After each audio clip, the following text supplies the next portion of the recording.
आप पढ़ सकते हैं, लाजर के टाइम पे भी यीशु ने क्या कहा? पत्थर को लुढ़काओ। क्यों उसने मनुष्य की सहायता ली?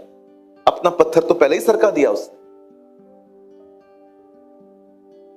कई बार हम ऐसी चीजें सुनते हैं कि परमेश्वर सब कुछ करेगा और लोग निराश हो जाते हैं कि परमेश्वर क्यों नहीं कर रहा, क्योंकि हमें यह बताया नहीं जाता कि हमें क्या करना। आप जानते हो बाइबल में कोई ऐसी प्रार्थना नहीं है कि प्रभु से प्रार्थना करो वो तुम्हारे मन की रक्षा करेगा। बाइबल कहती है ये आपको खुद करनी है, ये आपको खुद करनी है। अगर आप टीवी देख रहे हो, कोई बैड न्यूज चल रही है, प्लीज टर्न ऑफ कर दो, चैनल चेंज करो, क्योंकि एक बार अगर वो चीज आप में गई, वो आपके माइंड को प्रोग्राम करना स्टार्ट कर देगी।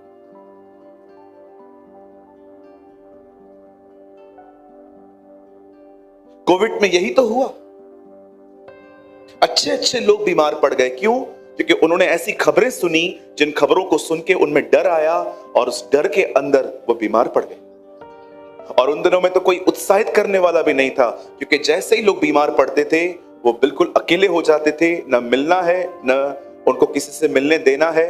लोग अकेले रह रह के ऑलरेडी बीमार और ऊपर से डिप्रेस भी हो गए। मैं आप में से हर एक को कहना चाहता हूं, आपको अपने मन की रक्षा खुद करनी पड़ेगी।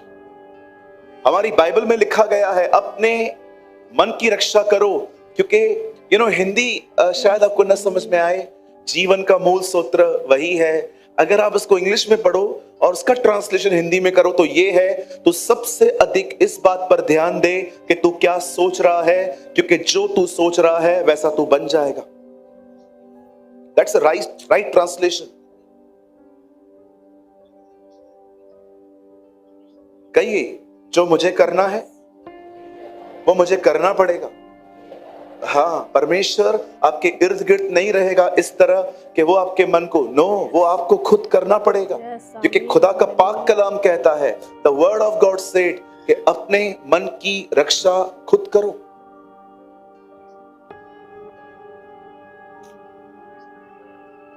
मैं जब फ्लाइट में बैठता हूं कभी कभी मुझे डर लगता है, पता नहीं ये लैंड होगा कि नहीं होगा। इतनी खबरें सुनते हैं हम, ये क्रैश हो गया, वो क्रैश हो गया।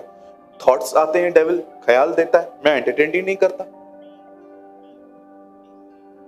लेकिन जब आप खाली बैठे रहते हो, अपने बारे में ही ऐसी वर्स्ट चीजें आप सुनते, याद करते रहते हो, मैं अगली हूं, मैं ठीक नहीं हूं, मैं बीमार हूं, मैं गरीब हूं, मेरे साथ कोई नहीं है। भाई क्या सोच रहे हो आप? कौन दे रहा है ये ख्याल? प्रभु दे रहे हैं ना। प्रभु आपके कह रहे हैं, तू अकेला, तू ऐसा, तू ऐसा, तू ऐसा। राइट।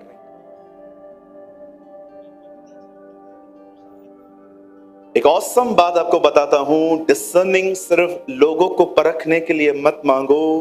प्रभु से कहो, मुझे डिसर्नमेंट दे ताकि मैं जान सकूं कौन सा ख्याल तेरा है, कौन सा शैतान का। कई बार बड़े साफ सुथरे विचार भी हमें लगता है कि ये खुदा की तरफ से हो सकते हैं, बट कभी कभी नहीं होते। मैं आपको एक एग्जांपल देता हूं। There is a difference between good and godly.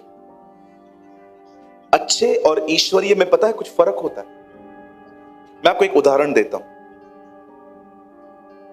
एक दिन हमारे कलीसिया की, एक पुरानी कलीसिया की एक बहन ने मुझे कॉल किया। उन्होंने कहा, पास्टर मैं आपकी चर्च की हूं। मैंने कहा हाँ बोले। पास्टर आपसे एक विनती है, आप हमारे घर में चर्च स्टार्ट करेंगे? जंगल। अब जैसे मैंने खबर सुनी मैं तो खुश हो गया, वाह संगति शुरू हो रही है। नहीं, मैंने पता है फोन पे क्या कह दिया, हाँ करेंगे। अब मैंने वर्ड कह दिया, हाँ हम कहेंगे। उसने कहा ठीक है भैया, तो फिर इस चर्च को इस संडे को अनाउंस कर देते हैं, जो भी लोग आना चाहते हैं आ जाएं। मैंने कहा हाँ कर देते हैं। मैंने संडे को अनाउंस भी कर दिया कि हम इस बहन के घर पे इस दिन पे एक छोटी सी संगति स्टार्ट कर रहे हैं, जो भी आना चाहते हैं आ जाए। पहली मीटिंग में 40 लोग आ गए। बहन भी खुश, मेरे घर पे संगति शुरू हो रही है, पास्टर भी खुश, लोग भी खुश। एक महीना बहुत खूबसूरत संगति हुई। 5वीं मीटिंग में कुछ गड़बड़ हो गई। हालेलुया। 5वीं मीटिंग में एक बहन के साथ एक बच्चा आया था। उसके हाथ में स्केच पेन, ड्राइंग के जो स्केचेस होते हैं, सबको लाया था। उस बच्चे ने सब अपने स्केच निकाल के दीवार पे कुछ बनाना चालू कर दिया। जैसे मीटिंग पूरी हुई, बहन, हाँ ये क्या कर दिया इस बच्चे ने, ओ उधर बवाल हो गया। मुझे नहीं पता था ये बहन प्रभु की नहीं, अपने दीवारों की आराधना करती है। Pastor, this is not a good thing, this is nonsense, ये क्या कर दिया उसने।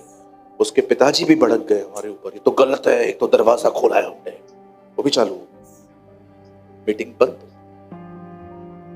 मैं घर पे आया, मैंने प्रभु से सवाल पूछा, चर्च क्यों बंद हुआ। प्रभु ने कहा, खोलते समय पूछा था, मेरे से बात की थी। मैंने कहा, स्वर्गीय पिता मुझे क्षमा कर, ये मेरा पहला इश्माइल। ओके। उस दिन मैं समझा गुड और गॉडली में फर्क है। उस बहन ने जो कहा वो अच्छा था, लेकिन खुदा की छाप उस पर नहीं थी। अगर मैं उसी दिन प्रभु से पूछता, मैंने भी वही किया जो यहोशू ने किया, उस दिन लोगों से बगैर परमेश्वर से सलाह लिए हुए वाचा बांधी। कोई भी कुछ भी सलाह देता है ना, मत मानो, पहले परखो, खुदा ने कहा है। जाओ, मैं इवन लोगों को कहता हूं, जब लोग मेरे ऑफिस में आते हैं, कहते हैं पास्टर हम ये करें, मैं उनको कहता हूं, मैं सलाह देता हूं, लेकिन मेरी सलाह मानना मत। खुदा के पास जाना, उसको कहना, पास्टर ऐसा कह रहा है, तू क्या कहता है। अगर वो उस सलाह पे ठप्पा मार दे तो करो, अन्यथा न माने। कभी कभी बड़े बड़े लोग भी गलत सलाहें देते हैं। शाऊल, वो खुद कवच नहीं पहन रहा था, जिसको पहन के गोलियत को मारना था, वो कवच दाऊद को पहना रहा था। कई लोग आपको वो सलाहें देंगे जो उनके खुद की जिंदगी में भी काम नहीं करती। हालेलुया। कितने लोग मेरी बात समझ रहे हैं? मेरे पीछे कहिए, अच्छी बातों में, खुदा की बातों में फर्क होता है। कई लोग शादी करते, 2 महीने के बाद आके कहते हैं, person is not good, pastor pray for him. Pastor, जब शादी की तो क्या देख के की? Good vibes pastor, good vibes, अच्छे वाइब्स आ रहे थे। The Bible says don't believe in good vibes, the Bible says believe in the Holy Spirit. पहली मुलाकात, बोलो बाजू वाले को, पहली मुलाकातें, ऐसे बोलो, पहली मुलाकातें बहुत अच्छी होती हैं। हाँ, लोगों को पता है first impression is the last impression. जब पहली बार लोग मिलते हैं, कैसे मिलते हैं? वो जैसे मरे जा रहे हैं, कैसे स्वीटली एक दूसरे से बात करते हैं। लोगों का रवैया देखना है ना, 6-8 महीने के बाद देखो, ये बदले तो नहीं है। Don't believe in love, believe in approval love. देखो आपके साथ कौन खड़ा है। बाइबल कहती है मित्र हमेशा मित्र है, परंतु विपत्ति के दिन वो भाई बन जाता है।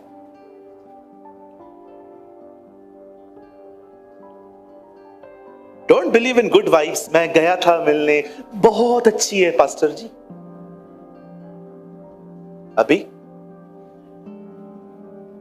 अभी क्या हुआ? वो मेरी जिंदगी की आखिरी मिस्टेक थी। वेरी गुड, मिल गया लेसन। कहिए, अच्छे वाइब्स पे बिलीव नहीं करना है, जो खुदा कहे वो करना है। और ये भी बात सच है, जब परमेश्वर आपको कुछ करने के लिए कहे ना, तो ये मत समझना स्टार्टिंग से ही चीजें इजी होंगी। परमेश्वर ने इसहाक की शादी रेबेका से करवाई और रेबेका बांझ थी। कभी कभी परमेश्वर जब आपकी चीजों को सेट करता है ना, तो ये मत समझो कि हमेशा चीजें आसान रहती हैं। कभी कभी वो भी चीजें डिफिकल्ट होती है, लेकिन एटलीस्ट आप प्रभु को कह तो सकते हो, आपने दिया था। कैसे हंस रहे हो ना? बहनों से पूछता हूं, कभी कभी बॉयफ्रेंड को पकड़ के मेरे ऑफिस में लेके आती है, pastor he is a very nice guy. बेटा दूर रहे, नहीं मेरा वाला अलग है, बिल्कुल अलग है, हमको भी पता है वो कौन है। एक दिन एक बहन आई मेरे ऑफिस में, सीधा आके कहती है, पास्टर मैं एक आदमी से प्यार करती हूं। मैंने कहा प्रभु में है? नहीं पास्टर, बहुत अच्छा है। अचानक उसका बॉयफ्रेंड अंदर आके कहता है, मैं बपतिस्मा लेने के लिए तैयार हूं। प्रभु ट्रेन करके आई है वहां से उसको। यार शर्म आनी चाहिए। बपतिस्मा पाने के, लड़की पाने के लिए बपतिस्मा लेते हो? ये तो बिल्कुल उस तरह है जिन्होंने दीना को पाने के लिए, खतने के लिए वो तैयार थे। याकूब की बेटी थी दीना, वो लड़का फिदा हो गया था उसके ऊपर। वो जानता था अब्राहम के खानदान में खतना होता है। उसने कहा मैं तैयार हूं। अरे तू खुदा को जानता है। हालेलुया। समझ रहे हैं मेरी बातों को? अच्छे वाइस पे बिलीव मत करो। एक इंसान कैसा है वो उसका परिवार बता सकता है, चर्च नहीं। चर्च में he is a very nice guy. घर पे कॉल करके पूछो ये कैसा बिलीव, कैसा चलता है, वहां से आपको पता चलेगा कि सामने वाले की गवाही क्या है। चलिए, आज का वचन बहुत ही अमेजिंग है। मैं विश्वास करता हूं आज का वचन आपको हिलाएगा, शेक करेगा। क्यों शेक करेगा? ताकि आप शेकी फाउंडेशन से बाहर आके उस चट्टान पर आए जो परमेश्वर का वचन है। आमीन।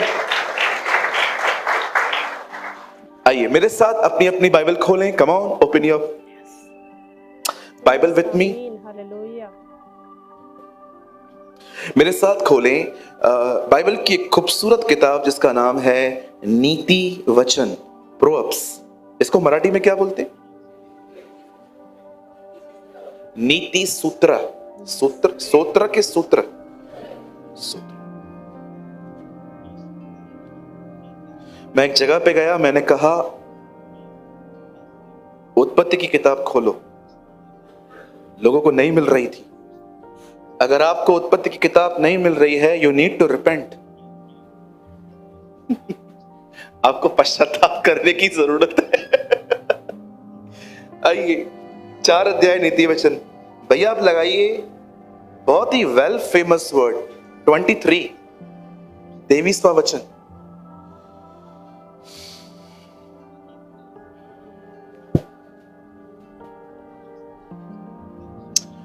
सबसे अधिक, ये चेक करता रहे कि बैंक में पैसे हैं कि नहीं, क्योंकि इसी से तेरी जिंदगी चलेगी। ऐसा लिखा है यहां? नहीं लिखा।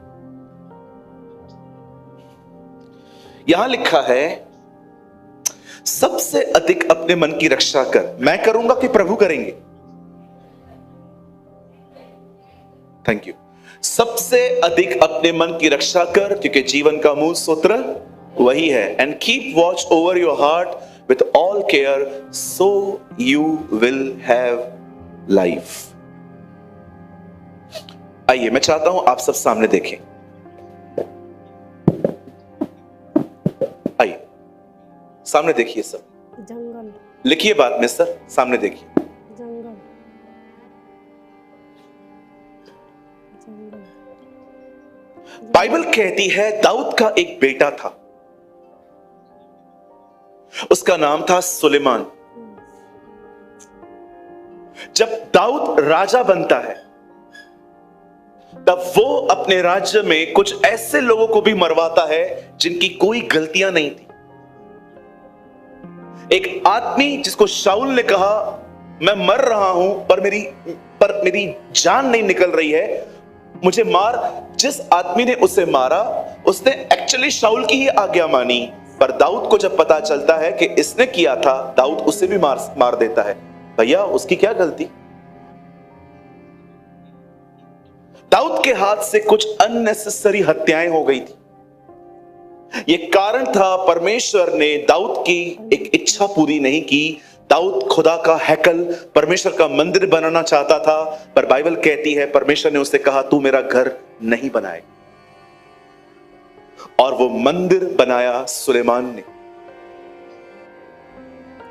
जब सुलेमान ने मंदिर बनाना चालू किया, आप पढ़ सकते हो, सेम टाइम उसने अपना घर बनाना भी शुरू किया।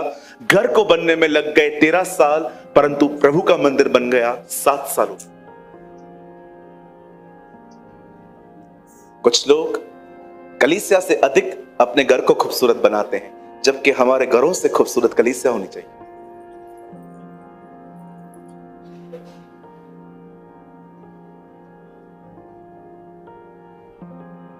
मैं ऐसे लोगों को जानता हूं जिन्होंने हमारी बड़ी सहायता की। इस वेदी पे खड़े होकर उनको धन्यवाद। जब हम नई नई कलीसिया बना रहे थे, हमारे पास ऐसे कारपेट्स नहीं होते थे, लोग जमीनों पे बैठते थे और जमीनों पे बैठने के कारण उनके पाँव को ऐसे पाँव जम जाते थे, तो लोग कंप्लेन करते थे, पास्टर कुछ बिछाओ, लेकिन पैसे ही नहीं होते थे, कहां से लाऊं मैं भी। पर एक भाई आया हमारे कलीसिया में, उसने ये सब देखा, बहुत पुरानी बात है, और वो जाके लेकर आया।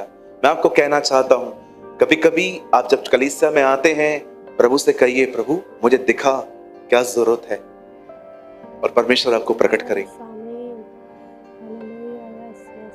और हमेशा याद रखिए, किसी से लेकर किसी की मदद न करें, जो आपके पास है उसी में से किया करें। परमेश्वर कभी नहीं चाहता कि आप एक की भलाई कर्जों को लेकर करें, क्योंकि ये तो दूसरा बंधन हो जाए।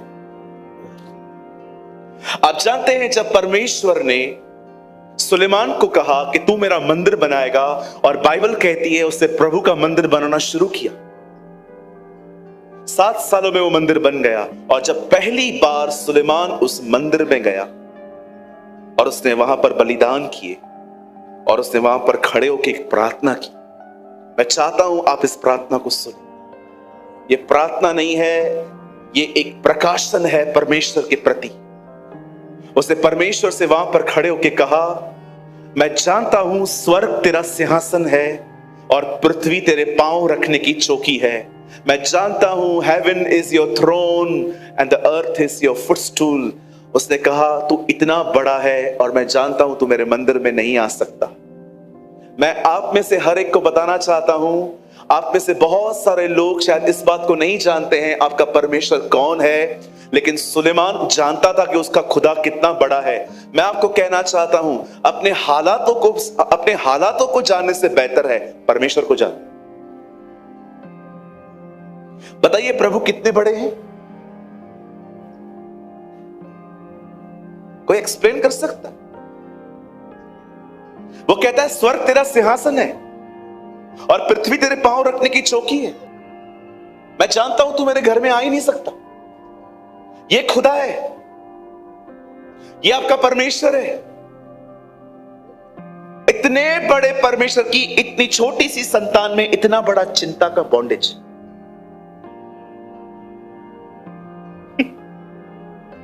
खुदा कितना है? इतना बड़ा कि 7 साल वाले मंदिर में भी नहीं समा पाता, लेकिन उसकी संतानें परेशान, चिंताओं में, ओवर थिंकिंग में, सारा दिन सोचते रहते कि हो क्या रहा है। आपकी दिक्कत ये नहीं है आपकी जिंदगी में क्या चल रहा है, आपकी दिक्कत ये है कि आप उसे जानते ही नहीं, आप उसे पहचानते ही नहीं। आप जानते हैं, परमेश्वर लास्ट 18 सालों में मुझे परमेश्वर ऐसी ऐसी जगहों पे ले गया भारत में, जहां पर प्रचारक जाने की कोशिश ही नहीं करते, उन्हें लगता है वो लौटेंगे ही नहीं। लेकिन आप विश्वास कीजिए, परमेश्वर ने मेरा बाल भी बांका नहीं होने दिया। वो मुझे हमेशा ले गया, हमेशा ले आया। क्यों डरे जी? डरे वो जो पाप करे, जो खुदा के साथ चलता है, वो क्यों डरे? यस, डरना होने चाहिए जिनकी जुबान खतरनाक है, डरना होने चाहिए जिनका मन ठीक नहीं है, डरना उनको चाहिए जो पैसों की डीलिंग्स में क्लियर नहीं है। डरे वो, आप खुदा के लोग हो, आप क्यों डर रहे? Why you are afraid? यीशु ने नहीं कहा, he never say don't feel fear, he say don't fear। वो जानता था भय आएगा, पर वो हमेशा कहता था उसके साथ चलो मत। He never say don't feel fear, तुम्हें डर महसूस भी नहीं होना चाहिए। प्रभु जानता था ये नहीं हो सकता, लेकिन वो हमेशा कहता था डर के साथ चलो मत।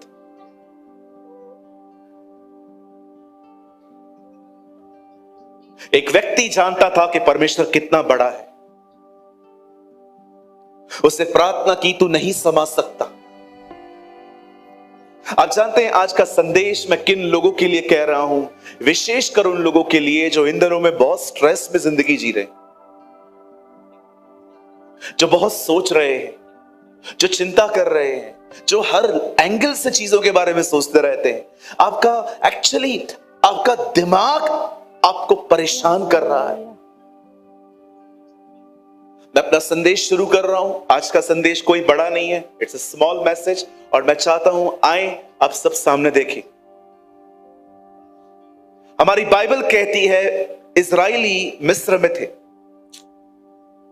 और परमेश्वर उन्हें वहां से निकाल ले आया। जब वो लोग वहां से निकले तब परमेश्वर ने डिसाइड किया था वो लोग जंगल के मार्ग से कनान जाएंगे। कहिए पास वाले को जंगल। बोलो बोलो, बाजू वाले को बोलो, खुद को नहीं बोलना है, बाजू वाले को बोलना है। बोलो बाजू वाले को जंगल। बोलो जंगल तो आएगा। हाँ, यीशु के पास भी आया था, इजराइलियों के पास भी आया था, आपके पास भी आएगा।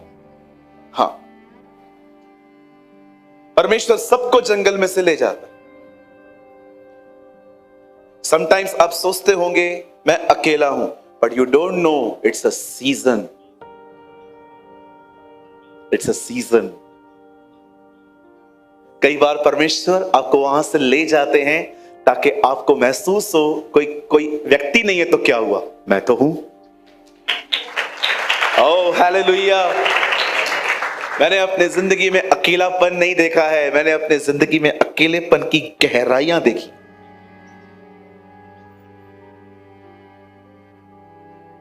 लेकिन किसने संभाला? आज भी कोई छोड़ के चला जाए, एक दिन रो के बैठ जाऊंगा, जिंदगी भर थोड़ी रोऊंगा बैठ के। हाँ, एक दिन तो रोना होता है, कई बार हम इंसान हैं, यीशु भी लाजर को देख के रोया। लेकिन अगर आपको लगता है नहीं पास्टर ऐसा थोड़ी होता खुदा बहुत बड़ा है ना, वो संभालता है हमें, वो बचाता है हमें, वो हमारा सच्चा मित्र है। आप जानते हैं कई बार परमेश्वर आपको डिफरेंट सीजन्स में अपनी डिफरेंट कैरेक्टर्स को शो करता है। मैं आपसे एक सवाल पूछना चाहता हूं, यहां देखें, अगर आप कभी बीमार ही नहीं पड़े तो वो आपको कैसे दिखाएगा कि वो यहोवा राफा है? कभी आपको अशांति ही नहीं आई है तो वो आपको कैसे दिखाएगा कि वो यहोवा शालोम है? जंगल। कभी आप हारे ही नहीं हैं तो वो आपको कैसे दिखाएगा कि वो यहोवा नीसी है? कभी आपने छोटी चीजें देखी नहीं है तो वो आपको कैसे दिखाएगा कि वो एलोहीम है? कभी आप उन जगहों से नहीं गुजरे हैं जहां बहुत अकेलापन है तो आपको कैसे दिखाएगा वो यहोवा शमा है? परमेश्वर ने अपने हर नाम के पीछे अपना एक चरित्र रखा है। याद रखिए, आप जिंदगी के किस भी सीजन से निकलें, वो अपने आप को मोल्ड करके वहां पर आपके साथ खड़ा होगा। That is our God. कहिए अपने पास वाले से, प्रभु हर मोड़ पे तेरे साथ खड़ा होगा। Oh hallelujah, wonderful. खुदा हर मोड़ पे मेरे साथ खड़ा होगा। इवन अगर आप गलतियां करेंगे और गलतियों के कारण तकलीफों में आएंगे, वहां भी नहीं छोड़ेगा। ओ यदि मैं घोर अंधकार की, प्रभु नहीं, मैं घोर अंधकार की तराई में चला जाऊं तो भी मैं न डरूंगा क्योंकि तू मेरे साथ रहता है। आप जानते हैं भजन संहिता 23 पढ़ के देखिए, दाऊद कहता है प्रभु मेरा चरवाहा है, वो मुझे ले जाएगा हरी हरी चराइयों में, वो मेरी अगुवाई करेगा, वो करेगा, वो करेगा, हर चीज वो करेगा। लेकिन वो ये नहीं कहता है अगर वो मुझे अंधकार में ले जाएगा, वो कहता है यदि मैं अंधकार में चला जाऊं, अगर मैं गलतियां करके चला जाऊं अंधकार में, तो भी मैं न डरूंगा, वो मेरे साथ रहेगा। कुछ लोग सोचते हैं कि मैं गलती करूंगा तो खुदा मुझे छोड़ देगा, कभी नहीं होगा ऐसा। मैंने बचपन में क्रिकेट खेलते समय जानबूझ के नहीं, पर मेरी बैट एक लड़के को लग गई थी और उसको आय के नीचे फट गया। जब मैंने उसको देखा, मैंने कहा प्रभु इसको उसका लग गया है। अब मुझे उसके ऊपर तरस से ज्यादा इस बात का डर था जब ये घर जाएगा तो उसके घर वाले मेरी क्या हालत करेंगे। और जब मैं दौड़ दौड़ के अपने घर गया और मैंने अपनी मम्मी को बताया, मम्मी किसी को बैट लग गई है, मेरे घर वालों ने मेरे को घर से नहीं निकाला, ये क्या कर दिया, भाग इधर से। मेरी मां ने मेरे को छुपा दिया, बोला छुप जा। और जब वो लोग आए तो मेरी मम्मी ने उनको कहा नहीं है वो आंटी, वो उधर ही है, हाँ तो क्या है, हो गई ना गलती, मैं माफी मांगती हूं। क्या उन्होंने छोड़ा? प्रभु हर मोड़ पे मेरे साथ खड़े होंगे। परमेश्वर उससे बेहतर पिता है, बंद कीजिए। उससे महान पिता है।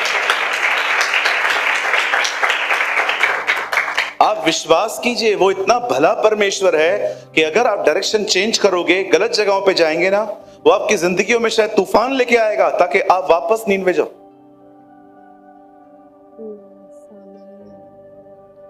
अलाउ करो उसे। बाइबल कहती है मनुष्य, परमेश्वर मनुष्य नहीं कि अपनी इच्छा बदलती। क्षण भर के लिए तो मैंने तुझे छोड़ दिया था, परंतु अब बड़ी करुणा से मैंने तुझे बुलाया है।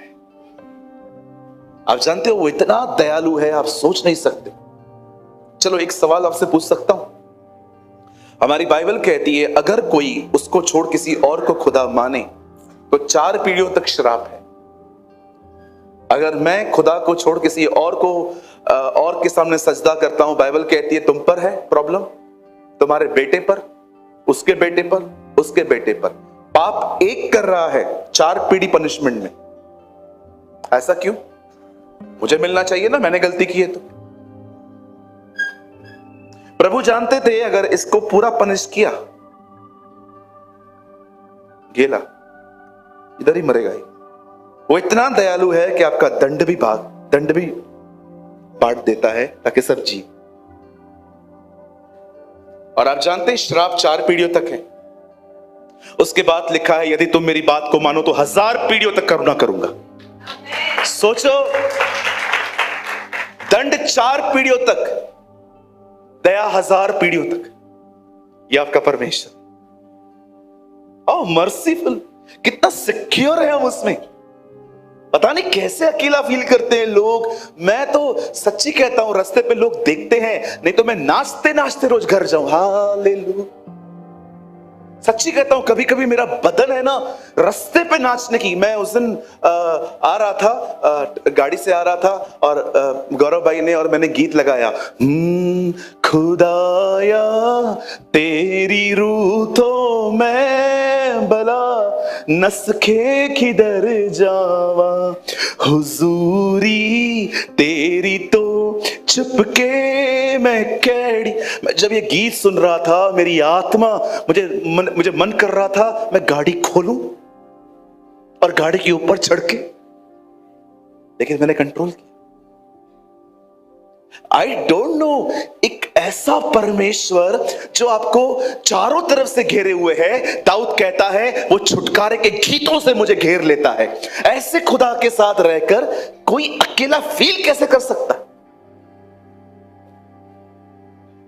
क्रिश्चियन लाइफ कितनी एक्साइटमेंट है। कैसे लोग बोर होते हैं कभी कभी बैठ के, क्या कर। अगर आज भी खुदा मुझे कहे ना इस दुनिया में क्या चेंज करना है, मैं प्रभु को कहूंगा प्रभु एक दिन 48 आवर्स का कर दे। कम पड़ता है दिन, बहुत सारा काम रह जाता है, तारीख बदल जाती है। यहां देखिए, कहिए प्रभु, हाथ रखिए यहां, प्रभु मुझे खुद से छुड़ा। ये खुद से जुड़ी हुई जिंदगी बड़ी निराश है। देखो मैं आपके सामने प्रार्थना करता हूं, हे अब्राहम, इसहाक और याकूब के परमेश्वर, मैं प्रार्थना करता हूं मुझे सूरज प्रेमानी से छुड़ा। क्योंकि सूरज प्रेमानी एक डिप्रेस, एक पापी और बहुत तुझसे दूर है। मुझे तुझसे छोड़, मैं तेरे करीब रहना चाहता हूं। मुझे स्वयं में खत्म कर ताकि मैं तुझ में जी सकूं। कभी कभी आपको लगता नहीं है क्या है जिंदगी, वही बैठे। कुछ लोग तो चर्च में भी ऐसे बैठे रहते। मुझे मन करता है कि थारवानी भाई को बोलूं अगली बार 10 तकिए ले आ, कि जो भी लोग ऐसे बैठे हुए हैं हम उनको यहां पर तकिया दे दें और कहें आराम से बैठो, ऐसे क्यों बैठे हो। Come on, be active.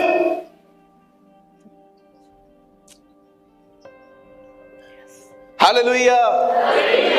कितने लोग बिलीव करते हैं प्रभु बोरिंग नहीं है। ओ उसके साथ रहना जिंदगी का सबसे महान हिस्सा है। आप जानते हैं, मैं थोड़ा एक्टिंग करके दिखा रहा हूं, शायद आप समझ पाए। सोचो, एक दिन जीसस ने एक दरवाजा खटखटाया और दो बहनें सामने खड़ी थी और उसको देख रही थी। He is here। एक के दिमाग में चला, क्या खाने के लिए बनाऊं? पाव भाजी। तो लग गई किचन में, लेकिन एक उसकी तरफ देख रही थी। उसे सोच लिया था, मैं इसके लिए कुछ नहीं बनाऊंगी, मैं जानती हूं ये मेरे लिए कुछ बना के आया है। You know, sometimes लोग दुनिया में इतने व्यस्त होते हैं कि वो उसके साथ जिंदगी जीने का हिस्सा खो देते। और उसने मार्था को नहीं कहा, देखो उस मार्था को जो मेरे लिए खाना बना रही है। उसने मरियम को देख के कहा, देखो जो इसने चुना है वो उससे छीना नहीं जाएगा। He appreciate fellowship, not serve।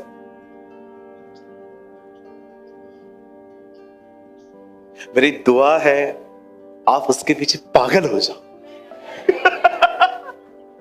Trust me, ये मेरी दुआ है, आप उसके पीछे पागल हो जाओ। आप सुबह उठ के उसको देखो, जीसस मुझे पता है आज तो मुझे लेने आएगा। एक दिन मैं पॉल वॉशर को सुन रहा था, जर्मनी के एक महान प्रचारक को। हार्ट क्राई मिनिस्ट्री उनकी फाउंडेशन का नाम है। एक दिन वो एक मीटिंग में आए और खड़े होके प्रचार कर रहे थे। वो एक पास्टर्स मीटिंग थी, उनके सामने हजारों लोग बैठे थे और लंबा चौड़ा व्यक्ति वहां पर खड़े होके कहता है, हे मेरे भाइयों, क्या तुम्हें पता है क्यों पौलुस पाप नहीं करता था? वो क्यों पाप से बचता था? उसका सबसे मुख्य कारण ये था कि जब वो अपनी आंखें खोलता था तब वो ये विश्वास करता था कि आज प्रभु मुझे लेने आएगा। आप पढ़ के देखो थिस्सलुनीकियों में क्या वो कहता है, हम उठा लिए जाएंगे। वो अपने आप को भी जोड़ता है क्योंकि वो विश्वास करता था। लेकिन जब वो तीमुथियुस को लेटर लिखता है, कहता है नहीं, मैं वो समय नहीं देख पाऊंगा, मैं जा रहा हूं। लेकिन जब तक वो जिंदा था वो भरोसा करता था कि प्रभु आज मुझे लेने आएगा। और अगर वो जानता था कि प्रभु लेने आएगा, इस कारण वो किसी गुनाह में नहीं जाता था क्योंकि वो जानता था प्रभु आज आएंगे। Wow, what a mindset. काश मैं भी ऐसा बन जाऊं। दुष्ट है बस सेवक जो ये विश्वास करता है उसके स्वामी के आने में बड़ी देर है। धन्य है वो सेवक जो विश्वास करता है उसका स्वामी आज ही लौटेगा। मैं आप में से हर एक को कहना चाहता हूं, जिसने आपके लिए जिंदगी दी, जो रोज आपको देखता है, जो रोज आपकी आवश्यकताएं पूरी करता है, जो छुप छुप के आपको देखता रहता है, वो बहुत जल्द आपको लेने आने वाला है। ओह,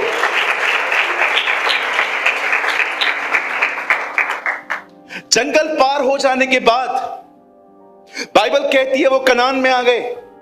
वो उसके बॉर्डर पे खड़े थे। परमेश्वर ने मूसा से कहा, अंदर नहीं जाओ, पहले 12 लोगों को बोलो जाके अंदर से जाएं, देश देख कर आए। अब सुनिए, जब वो लोग अंदर गए, सब देख कर आए, और जैसे वो बाहर आए, उनके शब्द ये हैं जो मैं कह रहा हूं। उन्होंने कहा, मूसा, देश तो अति उत्तम है, इस देश में तो दूध और मधु की धाराएं बहती हैं, निस्संदेह ये देश बड़ा उत्तम है, लेकिन हम वहां जा नहीं पाएंगे। उसका कारण क्या है? क्योंकि हमने वहां पर दानवों को देखा है, वो हमसे बहुत लंबे और चौड़े हैं और उनको हराने की ताकत हम में नहीं है। ये उनके शब्द हैं। हर मोड़ पे मेरे साथ खड़े होंगे। मैं आप में से हर एक को बताना चाहता हूं, बड़े ध्यान से सुने। जब वो अंदर गए थे, एक दानव ने उनको धमकी नहीं दी थी कि आके दिखाओ। एक दानव ने उनको मुक्का नहीं मारा था कि आओ मैं हम तुमको ऐसे ही खत्म करेंगे। जानते वो क्यों नहीं जा पा रहे थे? दानवों की वजह से नहीं, अपने रॉन्ग माइंडसेट की वजह से। कई बार आपकी प्रॉब्लम नहीं होती, आपका प्रॉब्लम है आपका रॉन्ग माइंडसेट। जब मैं अंकल बिली ग्राहम को सुनता था और जब मैं उनको देखता था, मैं सोचता था ये अभिषेक विशेष लोगों के लिए ही होता है, हम जैसे लोगों के लिए थोड़ी होगा। मैं आज समझ पाता हूं कि ये ख्याल मुझे खुदा नहीं देता था। कई बार आप देखिए, जब आप किसी को देखते हैं जो प्रभु में बहुत आशीषित है, आपके दिमाग में ख्याल आने लग जाते हैं, अरे ये आगे गया है, हम थोड़ी कर सकते। क्यों नहीं कर सकते? कौन बात कर रहा है आपसे? बाइबल कहती है वो इसीलिए आया ताकि अनुग्रह पे अनुग्रह दे। बाइबल कहती है वो इसलिए आया ताकि तुम्हें महिमा से महिमा में ले चले। बाइबल कहती है वो इसलिए आया ताकि तुम अंश अंश करके बदलते जाओ। परमेश्वर आपको बैकस्लाइड करने के लिए नहीं, अपने आगे बढ़ाने के लिए आया था।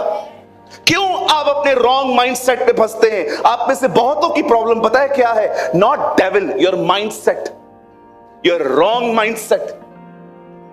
रॉन्ग माइंडसेट जिसका मतलब है आपके दिमाग की गलत दिशा। दाऊद को देखिए, वो भी एक दानव के सामने खड़ा था, पर उसने ये नहीं कहा कि मैं इसे नहीं लड़ सकता। उसने राजा से जाके कहा, आप डरिए मत, मैं जाऊंगा, मैं मारूंगा, क्योंकि मैं जानता हूं परमेश्वर मेरे साथ है। आज आपका माइंडसेट कैसा है मुझे बताइए। आप जो सोच रहे हैं, क्या आपने उसको परखा है? क्या मैं जो सोच रहा हूं, क्या ये सही है? आप जानते हैं, मुझे माफ करिए जो मैं कह रहा हूं आपको अच्छा नहीं लगेगा। प्रभु का बहुत धन्यवाद है कि आप में से सभी लोग जितने यहां बैठे हुए हैं, जब आप प्रभु में नहीं थे, आप में दुष्ट आत्माएं थी। आप भले कहेंगे नहीं पास्टर मुझ में नहीं थी। जरूरी नहीं है कि दुष्ट आत्मा जिसके अंदर हो वो आदमी हिलता ही रहे। कुछ दुष्ट आत्माएं ऐसी भी होती हैं जो कभी महसूस भी नहीं करने देती कि वो आपके अंदर हैं। आप देखिए, आज दुष्ट आत्माएं तो निकल गई हैं, पर अपनी सोच आप में छोड़ के गई, अपना माइंडसेट आप में रख के गई। इसे कहते हैं स्ट्रॉन्ग होल्ड, बंधन, बॉन्डेज। आप जानते हैं, मैं आप में से हर एक को बाइबल पढ़ने के लिए क्यों कहता हूं? क्या मिलता है मुझे? क्या इसके लिए प्रभु मुझे पे करते? क्या मुझे परमेश्वर ये कहते कि अगर तू 10 लोगों से बाइबल पढ़वाएगा तो मैं तुझे कुछ एक्स्ट्रा दूंगा? कभी नहीं सुना है मैंने प्रभु से ऐसा। 15 साल पहले मैंने अपने हाथों को चीरा था। ब्लेड होता है ना, ब्लेड, ऐसे काटा था। आज भी निशान। आपको चाहिए मैं मीटिंग के बाद यहां ठहरूंगा, आपको चाहिए आप देख के जाना। आज भी निशान है। आपको पता है ये मैंने क्यों मारा था? कि मैं डिप्रेशन में था। क्यों डिप्रेशन में था? क्योंकि मेरे पिताजी बीमार थे। कुछ लोग डिप्रेशन में अधिक खा लेते हैं, कुछ लोग डिप्रेशन में खा ही नहीं पाते हैं। आपको पता है मुझे किस तरह का डिप्रेशन था? मैं 40-40 किलोमीटर पैदल चलता था, एक शहर को टच करके वापस आता था। मुझे पता ही नहीं चलता था कि मैं स्ट्रेस में करके आ रहा हूं। खुद को खत्म करने की कोशिश करता था। आज मैं जानता हूं जो लोग डिप्रेशन में होते हैं, आपको पता है दिल टूट जाता है जब मैं लोगों को देखता हूं कि उनके आई सर्कल्स ब्लैक हो गए हैं, वो डिप्रेस हैं, निराश हैं। ऐसे लोगों को देख के दिल टूट जाता है। मैं जानता हूं मेंटली कैसे डेविल उनको टॉर्चर कर रहा है। आप जानते हैं मैं आपको क्यों कहता हूं परमेश्वर के वचन को पढ़ो? यहां देखिए, जब एक आदमी के ऊपर अभिषेक आता है, दुष्ट आत्मा निकल जाती है। लेकिन जो वो सोच उसके अंदर छोड़ के गई है, उस सोच को परमेश्वर का वचन तोड़ देता है। इसलिए लिखा है, तुम्हारे मन के नए हो जाने से तुम्हारा चाल चलन बदलता जाए। परमेश्वर के काम करने के तरीके अलग हैं सर। वो पहले पिता को चुनता है ताकि बेटे को लेकर आए। उसने अब्राहम को चुना ताकि इसहाक आ सके। उसे चरवाहे को चुना ताकि वो राजा बन सके। उसे सूरज बाद में बनाया, पर पहले ज्योति बनाई, पर सूरज वो बाद में लेके आया। उसके काम करने के तरीके बड़े अलग हैं। वो पहले चाल चलन नहीं बदलता, वो पहले मन बदलता है, ताकि मन के बदलने से चाल चलन बदल जाए। उसके काम करने का तरीका बहुत अलग है। आप जानते हैं, आज भी एक मसीह होने के नाते आप डिप्रेशन में क्यों हो? आपको खुदा ने नहीं रखा है, आपने खुद को डिप्रेशन में रखा है, क्योंकि आपको इसे पढ़ने का समय नहीं।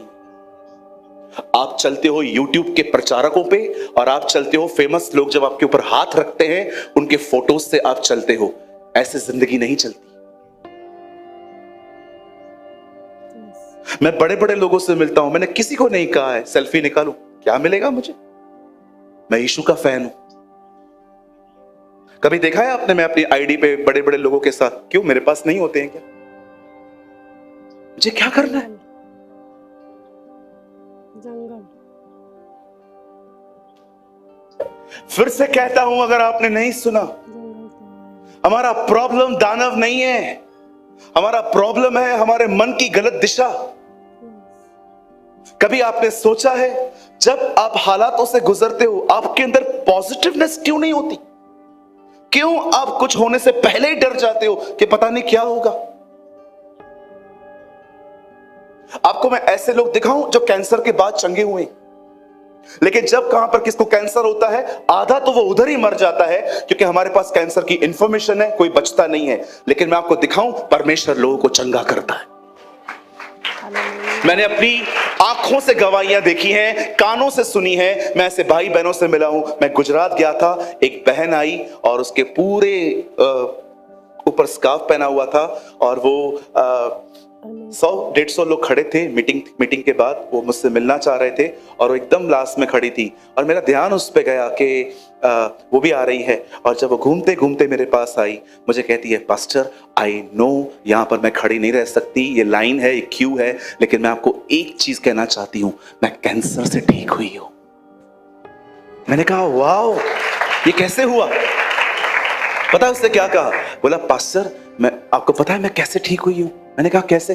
बोल रही थी, मैं रोज सुबह उठ के आपका वीडियो देखती थी, और जो आप प्रभु का वचन बताते थे वो मैं सुनती थी, मैं ठीक हो चुकी हूं। परमेश्वर का वचन कैंसर को खा गया।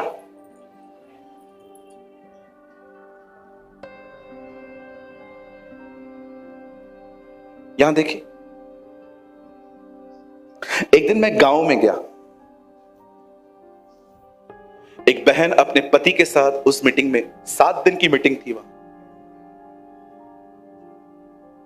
मुझे आज भी याद है, उस गांव में लाइट नहीं होती थी, हम शाम को डीजल खरीद के लाते थे ताकि हम एक बल्ब जला सके, और वो खींचने वाला जनरेटर आता था ना, वो खींच के हम लोग एक बल्ब जला के मीटिंग लेते थे। बाथरूम तक नहीं होते थे उस गांव में, मुझे आज भी याद है। अगर आपको नहाना है, आपको किसी को बोलना पड़ेगा वहां खड़ा हो जा, ताकि कोई ना आ सके।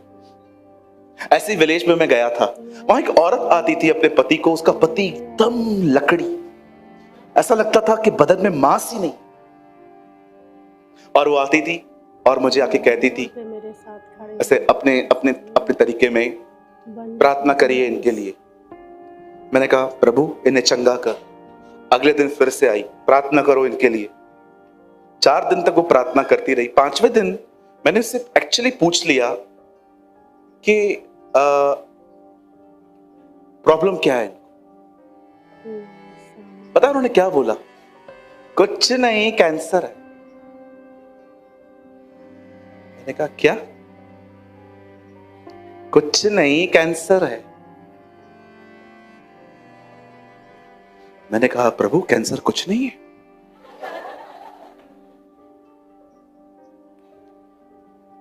आप जानते हो, वो बेचारे कम पढ़े लिखे थे, लेकिन एक चीज की जानकारी न होने के कारण वो खुश थे। इधर ही शहर वाले को बोलो तुझे कैंसर है, घर जाते जाते रास्ते पे हिसाब किताब चालू हो जाएगा। अब मेरे पास 6 महीने हैं, मुझे बच्चों को वो सब दे देना चाहिए जो उनका है। बस प्रभु मैं आ रहा हूं, मेरी आत्मा स्वीकार कर। देख रहे कितना रॉन्ग माइंडसेट है। मुझे आज तक नहीं पता है उस भाई का क्या हुआ, लेकिन मैंने उस भाई को कभी निराश नहीं देखा। क्यों? क्योंकि उसके पास वो माइंडसेट नहीं था जो हमारे पास है। एक सवाल मैं आप सबसे पूछना चाहता हूं, जो लास्ट से बैठे सामने देखिए। एक सवाल मैं आपसे पूछना चाहता हूं, कैसा है आपका माइंडसेट?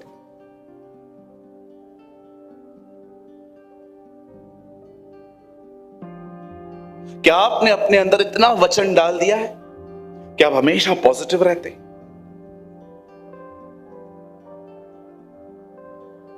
कुछ चीजें हमें आकर्षित करती हैं, फोन, कपड़े, खाना, लोग। आप जानते हो शैतान को कौन सी चीज आकर्षित करती है? खालीपन। एक ऐसा व्यक्ति जो खाली बैठा है पर परमेश्वर का वचन नहीं पढ़ता, न प्रार्थना करता है, जब वो देखता है ना वो घर जिसमें से वो निकला था वो खाली है, वो कहता है चलो हम वापस चलेंगे। शैतान को एम्प्टीनेस बहुत अट्रैक्ट करती, लेकिन जब वो देखता है ना ये घर, ये मटका भरा हुआ है, वो आके भी चला जाएगा, क्योंकि उसके लिए कोई जगह नहीं। हालेलुया। अपने आप को भर दो, नहीं तो मैं सच कहता हूं यहां बैठे बैठे शैतान तुम्हारी किसी से दुश्मनी करवा देगा। करके दिखाऊं? अभी देखो, वो सामने एक भाई बैठे हुए, भैया खड़े हो जाओ, बस खड़े रहो। सोचो मैं प्रचार कर रहा हूं और मैं प्रचार में इस भाई को देख रहा हूं, ये मुझे मेरे प्रचार पे से रिएक्ट कर रहे हैं। फिर मैं उस लड़के को देख रहा हूं, वो भी रिएक्ट कर रहा है, लेकिन उसको जैसे मैंने देखा उससे मुंडी नीचे कर दी। अब मेरे दिमाग पे ख्याल आएगा, खुद बात नहीं करना चाहता, मैं क्यों करूं? अब मीटिंग के बाद आप मेरा एटीट्यूड देखना, बैठे बैठे दुश्मनी हो करवा देता है शैतान ऐसे। मैंने अपनी आंखों से देखा है। बैठ जा भाई, मुझे तो इससे कोई दुश्मनी नहीं करनी। बैठे बैठे दुश्मन बन जाओ, पता भी नहीं चलेगा। आपको कर भी दिया है उसने। बहुत सारी कलीसियाओं में देखता हूं लोगों से मिलते ही नहीं है, ऐसे वेट करते हैं खाली वो कहे पिता का प्रेम, प्रभु यीशु मसीह का अनुग्रह, वो भाग गई और पवित्र आत्मा की सहभागिता, भागो।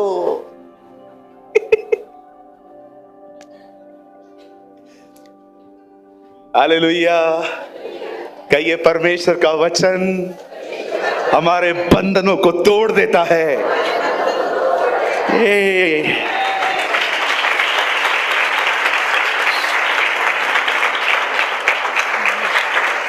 Come on, somebody shout hallelujah. एक अंतिम बात बता के मैं इस मैसेज को खत्म करना चाहता हूं। यस, आमीन, हालेलुया। आप जानते हैं जब परमेश्वर मूसा को, सुनिए, आप जानते हैं जब परमेश्वर मूसा को कहता है मिस्र जा मेरे लोगों को छुड़ाने के लिए, और जब वो वहां जाता है फिरौन कहता है मैं तुम्हें नहीं जाने दूं। मूसा वापस चला आता, परमेश्वर कहता है जा। फिरौन कहता है मैंने कहा मैं तुम्हें नहीं जाने दूं। कभी आपने इस बारे में सोचा है? खुदा कहता है जा, वहां से फिरौन को कहता है मत जाने देना, फिर कहता है जा, उसको कहता है नहीं। खुदा जब तेरे को उनको छुड़ाना ही नहीं है तो तू हमको भेज क्यों रहा है? आप जानते हैं जब भी फिरौन ने कहा ना, विपत्ति आई। मेंढक पानी छोड़ के बाहर आए, नील नदी खून से भर गई, ओले गिरने लगे, अंधेरा आया। आप पढ़ के देखिए, उसका हर ना एक विपत्ति लाया। परमेश्वर ने ऐसा क्यों होने दिया? क्योंकि परमेश्वर अपने लोगों को यह समझाना चाह रहा था मैं कौन। क्योंकि परमेश्वर जानता था उन्हें जंगलों से निकलना है। अगर उन्हें पता होगा कि मैं कौन हूं, वो इजीली निकल जाएंगे। कई बार आपकी जिंदगी में परमेश्वर ऐसा करता है। किसने पाप किया प्रभु कि ये अंधा जन्मा? यीशु कहता है किसी ने भी नहीं, यह इसीलिए हुआ है ताकि परमेश्वर की महिमा प्रकट हो। आप जानते हैं आपका परमेश्वर कौन है? जानना चाहते हैं? थोड़ा बता दूं? ओ झूम उठेंगे आप। आपका परमेश्वर वो है जो 100 साल के बूढ़े लोगों को बच्चे देता है। आपका परमेश्वर वो है जो बंजर जमीन में जोता बोते हैं उनको भी फलवंत कर देता है। आपका परमेश्वर वो है जो समुद्र को दो भाग करके आपके लिए रास्ते बनाता है। आपका परमेश्वर वो है जो दुआओं से आग भेज सकता है। आपका परमेश्वर वो है जो 15 साल की आयु बढ़ा देता है। आपका परमेश्वर वो है जो शेरों के मुंह को बंद कर देता है। आपका परमेश्वर वो है जो स्वर्ग में भी नहीं समाता। आपका परमेश्वर वो है जिसने आपसे ऐसा प्रेम किया कि उसने अपना इकलौता पुत्र दे दिया ताकि जो कोई विश्वास करे वह नाश न हो परंतु अनंत जीवन पाए। आपका परमेश्वर वो है जो मुर्दों को जिंदा कर देता है। आपका परमेश्वर आदि और अंत है, अल्फा और ओमेगा है, प्रथम और अंतिम है, पहला और आखिर है। न उससे पहले कोई खुदा था, न उसके बाद कोई खुदा हो सकता है। उसके सालों का कभी अंत नहीं होता। वो राज्य करता है। मैं आपको बताना चाहता हूं, कोई भी प्रेसिडेंट बन जाए, कोई भी वजीर आजम बन जाए, बादशाह तो वही है। He is our God.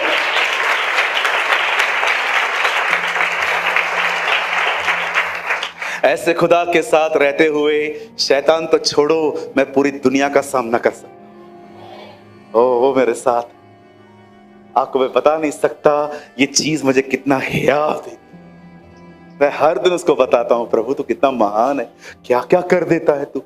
यार ऐसे खुदा के साथ रह के हम निराश, परेशान, उलझे हुए, कंफ्यूज्ड।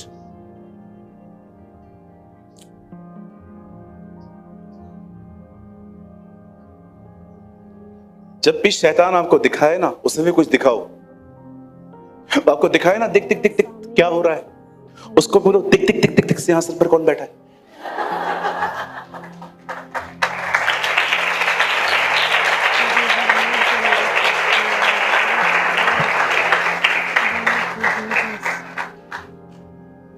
वो आपको दिखाए ना, दिख दिख दिख दिख दिख तुझसे बात नहीं किया, उसको बोलो दिख दिख दिख दिख वो मुझसे रोज बात करता है।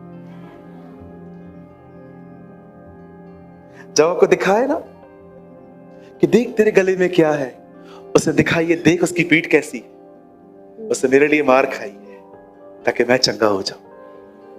जब आपको कहे तेरे पास पैसे नहीं है, उसको बताओ, उसे देख जो धनी होके निर्धन बना ताकि उसकी निर्धनता से मैं धनी बनूं।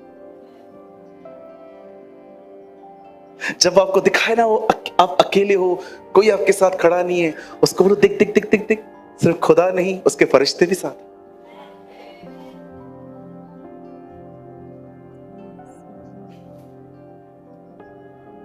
मेरी दुआ है आप अपने आप से अलग होके खुदा के साथ रहे। कितने जुड़े हुए हैं ना हम लोग खुदा अपने आप से। कोई भी आपसे पूछता है कैसे हो, आप उसको ऐसा बोलते हो क्या? ठीक हूं, सीधा बोलते हो ठीक हूं, क्योंकि आप खुद से जुड़े हो।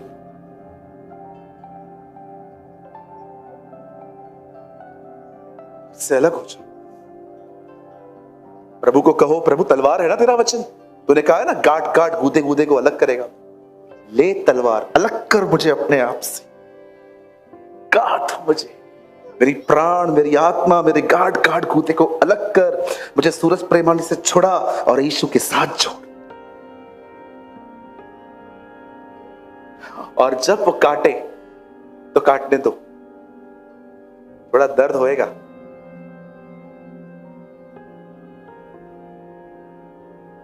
हालेलुया। मुझे लगता है आज की मीटिंग आपके लिए बहुत जरूरी थी। Wrong mindset. एक बार लड़के आ जाओ, हार जाओ, फिर खुद को बोलो ना मैं हारा हुआ हूं। लड़ने भी नहीं गए हो, पहले ही सोच लेते हो नहीं जीत पाएंगे, इसको कहते हैं रॉन्ग माइंडसेट। एक बार निकलो, कोशिश करो, हार जाओ, फिर टैग लगाओ खुद पे, मैं हारा हुआ हूं। गए भी नहीं हो, लड़ा भी नहीं है, एक बार पहले ही कह देते हो हमसे नहीं होगा। ये कैसा माइंडसेट है? कोशिश करके हारो, विदाउट कोशिश हार जाते हो यार। पास्टर मुझसे सीए की पढ़ाई नहीं हो रही है, क्यों ली थी फिर? आपको मोटे मोटे किताब दिखते हैं, चक्कर आते, खोलना स्टार्ट करो, पढ़ना स्टार्ट करो, हो जाएगा। पास्टर उसके पास 10-10 बच्चे हैं, खुदा ने मुझे एक भी नहीं दिया है, देगा।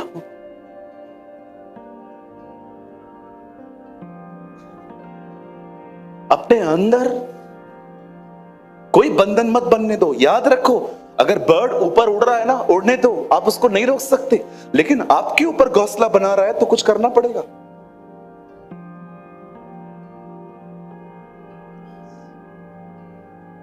हालेलुया।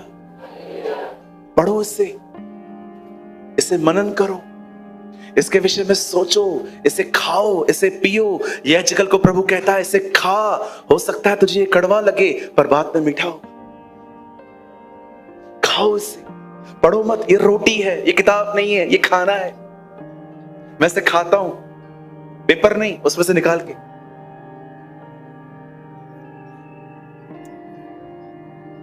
हमारे हर एक वीडियोस का यह पर्पस होता है कि आप हर एक वीडियो से कुछ ना कुछ सीखें।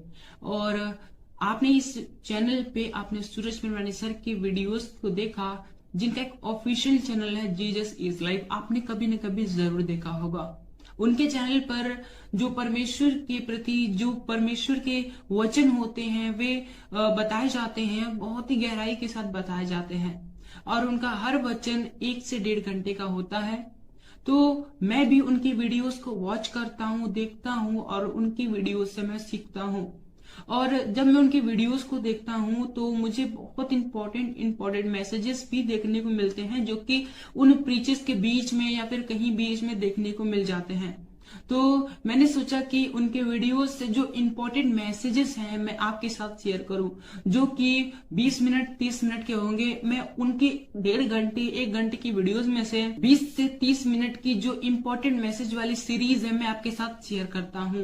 तो आई होप आपको ये सीरीज अच्छे लगते होंगे, आप इनसे कुछ ना कुछ सीखते होंगे। मैं नहीं कहता कि सूरज पिरवानी सर के 1.5 घंटे की वीडियोस में केवल 20 से 30 मिनट ही इम्पोर्टेंट मैसेज होता है।